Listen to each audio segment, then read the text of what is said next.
Hey everyone, and welcome back to the channel. Today I'm going to be talking about The Death of a Christmas Tree Salesman. And this book is like if Christmas threw up in book format, and I mean that in the best possible way. Personally, I'm not normally one for seasonal reads. I don't really care if a book feels more like a summertime read, a winter read, whatever. The only exception is during Christmas time. I normally just read A Christmas Carol, and I think it kind of just gets me in the mood for Christmas and all of that kind of stuff.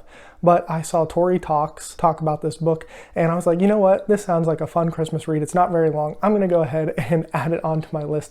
And overall, for a Christmas book, it was a great experience. And that's actually something I had a difficulty when I decided to rank this book. So I normally rank my books on enjoyment. I normally don't do a deep dive into the quality of the book. Do I think this is like the great thematic work, all this stuff?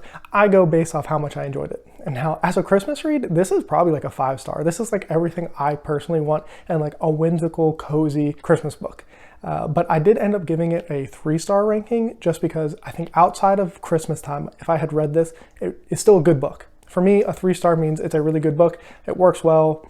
I know my grading scale is a little bit different for most people, but I think it is still a really good book. But as a Christmas book, it really just elevates it. This is like Christmas to the max, and I just so thoroughly enjoyed it in that aspect. It was great. So what is this book about? We follow a snowman who has come back to life for the 12 days of Christmas. He does this every year but can't remember his past lives for the most part. There's a little bit of play with that part of the story, and he has come back and he is introduced into a murder. A murder has happened in the North Pole, and he is kind of tasked with solving this mystery. And I guess this falls into what most people would consider a cozy murder mystery, which is kind of a weird thing to say. But in general, you know, this is not a super like hardcore thriller, that kind of thing. It's definitely a much more whimsical, almost kind of fairy tale vibes a little bit when it comes to this book. So let's go ahead and talk about a few main points. So the plot of this book, like I just kind of said, it's a murder mystery.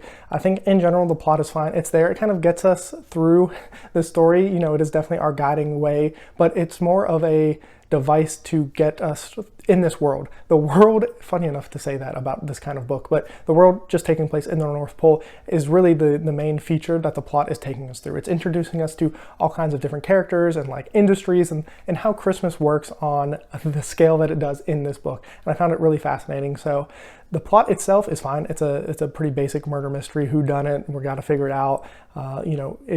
Plenty of false leads and, probably just enough clues to figure out who it actually is, which is kind of nice, but not so much that it's like super obvious, which I enjoy. I mean, I'm sure maybe if I tried a little bit harder, I could have figured it out, but I was just kind of along for the ride. I will say the characters in this book were fantastic. They were a lot of fun. The snowman that we follow, I'm not even going to say his name because I think that's part of the story, but he is just a funny guy. Him and his partner in policing, I guess, in this point, are really fun. All of the people we encounter are fun, and everything is obviously Christmas themes. You have Christmas tree farms, candy cane farms, bakeries for cookies, tinsel factories, all kinds of things that you can think of, fairies. The doctor in the North Pole is a moose. The reindeer have issues. It's just all around fantastic and Christmas over the top. It's great, and that's really like the heart and soul of this book. You can really tell that like Christmas is the main focus. And another really good thing that I think this book does is it shows kind of a global view of Christmas. It's not super centric on just like one area.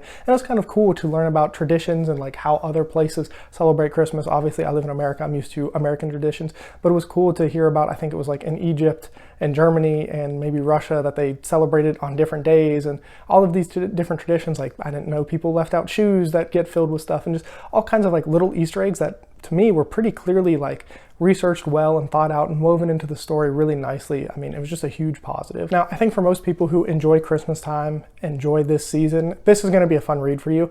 If you're not looking for that, obviously don't pick this book up. I honestly don't think this is a book that really should be picked up outside of Christmas time. If you're somebody who wants to read a book that is so specifically Christmas oriented outside of Christmas, I mean, go for it. But I really do think that some of that magic and charm is left out if you don't read it during this time. And one thing I thought about when I was reading this book is I think this would make a really great like animated like short series or something, like 5 or 6 episodes of some kind of animated series. I think would be great. I think that would just fit in, and some of the wacky charm and characters that happen in this book would fit perfectly inside of like a nice animated world. So that's another thing I just thought of. And I guess I will say, for some negatives, like I just mentioned, if you read this outside of Christmas, I don't think that this is like a revolutionary book. It's fun, it's charming, but like this doesn't have like deep thematic work that's going to make you think about the universe and your place in it and that kind of thing. I don't think anybody's going into this thinking that, but I know some people don't enjoy reading things that don't have that little bit of extra substance in them, and that this book is missing, but it's a book that just is hitting exactly where it wants to be perfectly. I will say the ending is a little bit abrupt, so it's not the best ending I've ever read, but in all honesty, it didn't really bother me. I didn't think it was that important. It's funny to say that the ending of the story wasn't really that important to the overall story itself. I think it wrapped it up decently enough and was a decent conclusion that didn't come so far out of left field it just like threw you off. So yeah, in general, this was a really fun read. I'm glad I read it. And like I said, as a Christmas book, this is like a solid 5-star Christmas book. Super great. As just your normal everyday read, probably like a 3-star, but like I said, really enjoyed it. Glad I read it. I'm not sure this might end up getting added to my Christmas tradition. Like I said, normally just a Christmas Carol, but I could definitely see myself coming back to this and just enjoying the whimsical world that was created here. But let me know if you have any Christmas plans, any Christmas reads that you like to do, anything like that. And as always, have a good one.